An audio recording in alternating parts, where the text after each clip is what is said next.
welcome once again to Living in the 21st Century. Joining me today is Professor Maxim Yali, National Aviation University, Ukraine. Also is Randy Sturgill, a strong ally of the Ukraine. Gentlemen, it's good to have you on today. You're welcome. Yes. First, I want to start with Maxim. A lot of things had happened this week. Is a turning point, both in the history of the United States of America as well as for Ukraine. And I think the world is shocked at a lot of things that were said and done over the past week. First, I want to start with Monday. It appears that United States would have voted against Ukraine and sides with Russia, China, and North Korea, etc. Then, most recently, the president, he also wants to discuss a minerals deal with Ukraine, and apparently, my question I want to ask you, Maxim, do you think this minerals deal is really to protect indefinitely Ukraine from any attacks from Russia, or is this some antic that is being played out to allow Russia to regroup and come again to attack Ukraine in the future and other European countries if possible? Well, actually, of course, it cannot guarantee Ukraine that Russia will not start aggression again after the ceasefire, and we have already historical episodes. For example, President Yanukovych signed in 2013, if I'm not mistaken, if not 2012, contracts with American companies to explore gas in Donbass, just in the parts particularly occupied, and they were supposed, I would say, Ukraine, with the help of American companies, were supposed to compensate its dependence on Russian gas, midterm scenario until 2019. And the program was already begun, but it didn't prevent from the military aggression of Russia against Ukraine in 2014 after the annexation of Crimea. So definitely, and I'm just talking, given the example about the companies, American companies, which are, as well known, key sponsors of Republican Party, energy sector, gas, oil, and now they are negotiating, for example, with Putin already, delegation of the United States concerning prospects of exploring Arctic shelf and other parts. So definitely no guarantees, and the point is that without troops, without Peace Corps contingent, it was actually the minimum guarantees which could be reached in case, of course, we're not talking about joining NATO. It's impossible in a long, short-term perspective, as many times President Trump have mentioned, but actually we didn't receive any guarantees or invitation when the president of the US was Joseph Biden as well. And actually, I didn't believe in short-term or mid-term perspectives of Ukraine joining NATO because, well, the decision had been made on the base of consensus, and for example, when the president of the United States was standing for joining Ukraine to NATO, as it was in 2008 on Bucharest summit of NATO, Germany and France voted against to give a roadmap to Ukraine to join NATO. So from this point of view, as we can see, and as I have many times Donald Trump mentioned during last week, he is not going to give any security guarantees to Ukraine. So, which of course is absolutely unacceptable for Ukrainian side to agree for the ceasefire, because as President Zelensky mentioned during his press conference in the White House, since 2014, 2015, we had more than 25 ceasefire, and they all were violated by Russian Federation. So ceasefire is definitely not the option for Ukraine. And definitely President Donald Trump, as he stated many times, he wants just to get a Nobel Prize to freeze the conflict, and he is sure that Putin will not will not violate this ceasefire until he is a president. But of course, for Ukraine, taking into account its negative experience starting from 1994, when we gave up third nuclear potential in the world, and it was these agreements were violated not only by Russian Federation but also by US and Great Britain. In 2014 we didn't get any support, etc., etc. So of course for us these conditions are absolutely unacceptable, and that was actually President Zelensky was trying to tell and to give some arguments to Donald Trump, who is not ready, unfortunately, to listen to these arguments. Yeah, I want to look at this carefully because it appears now that, I don't want to say officially ties are severed from NATO, but we know in the future that it's Trump's attention to sever ties from NATO because they think that the United States were the one who was harnessing all the weight and putting in more than the other European countries. But now it appears that this is what it's going to be, and England may very well have to step up as the leader of the free world. What is the European nations collectively thinking in terms of support for Ukraine going down through the years, since this war may be going on for a while? Well, actually, just after the press conference, many European leaders standed for support Ukraine, that they will keep supporting Ukraine in case, even just if the US stop giving us military and financial support. Another case and important point is that, unfortunately, if we talk about military assistance, yes, European countries cannot substitute US military assistance because they just do not have enough of production facilities and storages. Even United States actually doesn't have enough of production facilities to produce enough of shells, missiles, rockets to supply Ukraine on the needed level.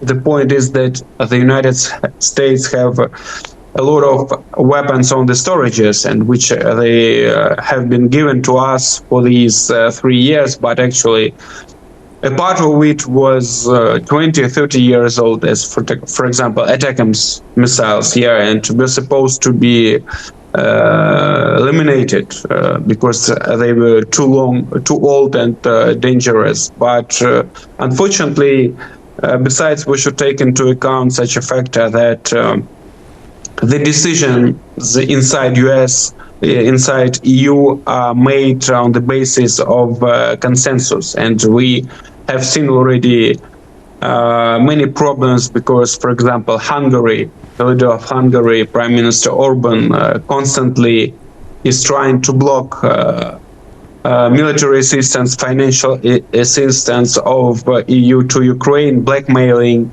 Ukraine, blackmailing EU members. Besides, last year there appeared another, his partner, the Prime Minister of Slovak Republic, Fico. He also joins and stands against continuing military support and wants to, well, this war to be over as soon as possible, and no matter on which conditions, well, meaning like conditions of Russia. So therefore, besides, as you can see, well, European leaders are not ready for such challenges, unfortunately. And 3 years have passed, and it takes them too much time to make decisions and to very important decisions, but we are lack of time. And if it concerns military support, of course, it takes both financial support and political will.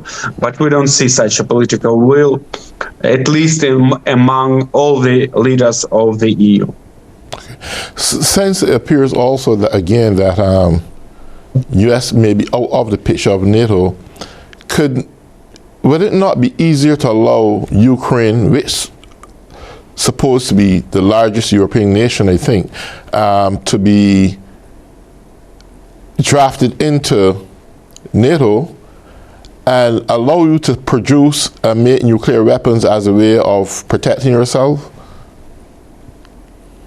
Well, actually, if we join NATO, we will not be the biggest EU country from the point of view of population, but from the point of view of the army, the amount of soldiers and strength, and what is more important, experience. Of course, we are number one now force in the Europe, and of course would strengthen NATO and serve as a deterrence to Russian Federation. That's what we're trying to explain to our allies and partners. But as I have mentioned, the problem is that far not European leaders, not talking about US president, support this idea. So I guess this variant we should not consider. Besides, NATO is facing serious problems inside, and as I told you, for many years, the armies, for example, okay, just give you some examples. Great Britain, amount of army, well, 70,000 soldiers. Well, we have more than 1 million with experience, yeah. Germany even less. And these are the main powers inside EU and NATO. So of course they all relied on United States, such called nuclear umbrella, and the military potential has been diminishing for decades. And of course, NATO definitely would become stronger in case Ukraine joins it. Okay. Randy, I want to ask you this question. You are a strong ally of Ukraine. You, as a patriot of this nation, you have done it all. Yesterday, what you would have recognized in your life happening in Washington by the leaders of this country. I mean, I don't even see anything called diplomacy or professionalism. Is everything less than that? What does it say to you? How do you feel about it? It was pretty much one of the darkest days in American history. No president or administration has ever treated a leader of one of our allied countries in such a manner. I am ashamed of my country. I'm pretty much speechless on what took place, not only yesterday, but during the week with other foreign leaders. But none of them were treated in the way that President Zelensky was treated yesterday. And I actually believe it was all planned before Zelensky's plane even landed in the United States. Many others in this country are shocked as well. The utter change in direction for the United States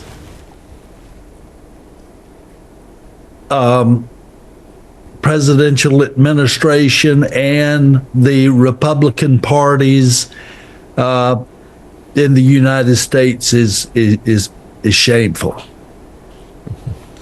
I am appalled that the leadership of this country indicated clearly that Ukraine is the aggressor, that President Zelensky is a dictator, and Putin seems to be the nice person. He seems to be the good person. The whole world know, the whole world see, they saw for themselves what led up to the Ukraine-Russia war. That day when Russia went on invading Ukraine, Putin himself acknowledged the fact that he invaded Ukraine.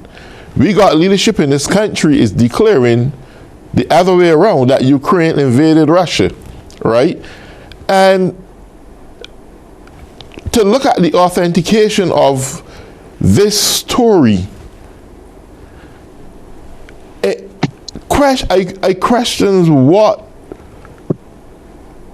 leadership America have. I mean, is this the kind of leadership you want, that can't face the truth, can't face reality, just to be seen in the eyes of the dictators that they are on their side, This seems like pure cowardness and bully.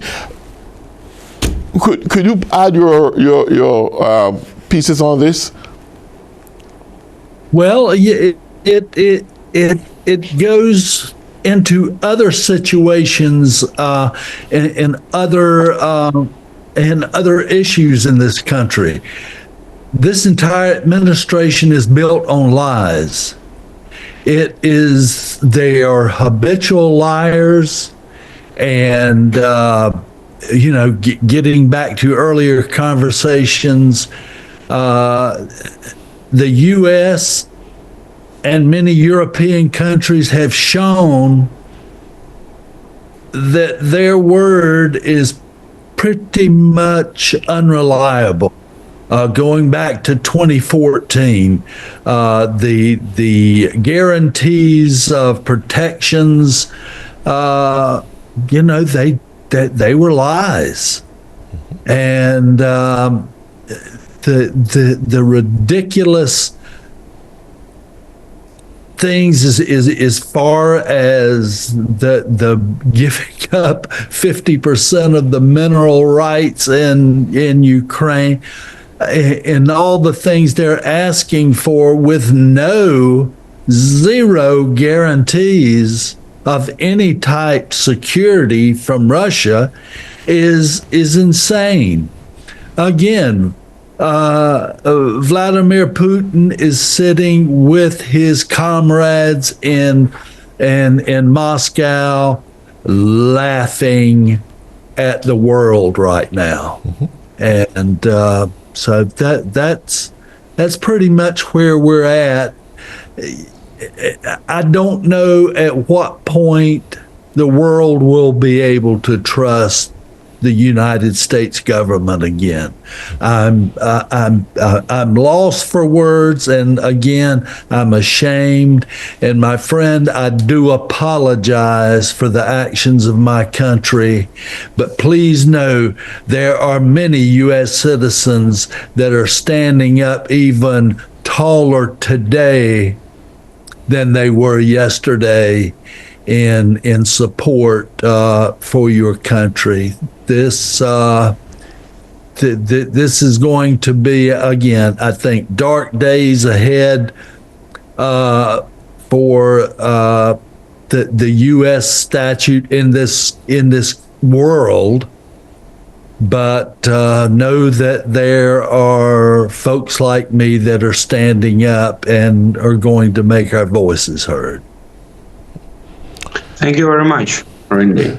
Yeah, I know that there are plenty of American people and all around the world who still support Ukraine, and we know, I know, and people in Ukraine know so that. Well, the United States also divided now, and elections show it, and before that, and since the full-scale invasion, most of Americans supported Ukraine, and even now public opinion polls show that the majority of Americans keep supporting Ukraine in this war, and perfectly know who is the aggressor, and it doesn't concern whether they are Republicans or Democrats. Of course, figures differ. There are more Democrats supporters among those who keep standing for Ukraine than Democrats and than Republicans, but still. Unfortunately, the decisions have been made in the White House, and we see what we see. The strategy of Donald Trump now and his view on the conflict is much closer to Vladimir Putin's, and he actually wants Ukraine to give up. Of course, it's a capitulation. He stands for capitulation, but not for peace. Because short-term peace we have seen, and of course after all that devastating war, deaths of hundreds of thousands of Ukrainian destroyed cities, etc., to come for such conditions of ceasefire without any compensation, of course, it paves the road for the further aggression of Russian Federation after Donald Trump stops being president of the United States. Maximum, who knows? Maybe it can happen even earlier. Yeah, I want to explain something, Maxim, because this is for the simple-minded American, and even some Russians Americans who live here in this country believe that Zelensky is a dictator simply because an election were held. Now, both you and I know for a fact that it's almost 100% difficult to host an election during a hardcore war such as this. Could you just elaborate a little bit and let those folks who got that impression understand it's not that he don't want to do an election, but it is simply because of what's going on at this present time? Well, actually, okay, a few arguments. Even his political rivals do not want to hold elections in Ukraine, including ex-president Poroshenko, because everybody knows that Ukraine is a democratical country, and during elections, well, it's a real war between different political parties, and now during war we need unity. It's one argument. Another one, that it's just impossible to hold elections even under conditions of ceasefire, not talking about of continuing war. For example, every day there are rockets, missiles, drones are flying, destroying cities, and about 20% of the territories is occupied already. Millions of Ukrainians had to leave Ukraine and stay abroad, and how to just organize the voting among them, how to organize the elections on the front line among the soldiers who are fighting. Of course, it's impossible. I'm not talking about just those the refugees inside Ukraine as well, millions of them. So tens of millions of Ukrainians cannot participate in that elections, and these elections will not reflect the real results. Besides, well, Great Britain didn't hold elections since, if I'm not mistaken, 1936 until 1945, until the end of the Second World War. But there was no war on their territory. When Donald Trump says, for example, U.S. held elections during the Second World War, but I beg your pardon, there was no war on the territory of the United States. So, of course, these arguments do not match the reality, and it's absolutely impossible to hold elections under such conditions, which will be legitimated. I would say it will not give. Besides, as we can see, public opinion polls show that majority of Ukrainians support President Zelensky and stand against these elections. So, of course, we are already to wait until the war is over and then to hold these elections. as it happens, as it should be in democratical state. Great. We're down to the last 2 minutes. Quickly, Randy, do you foresee anytime soon that World War III is in the making? Personally, I'm not an expert on the analysis here, but personally, I feel that all the threats of World War III are all coming from Vladimir Putin. Through that Vladimir Putin,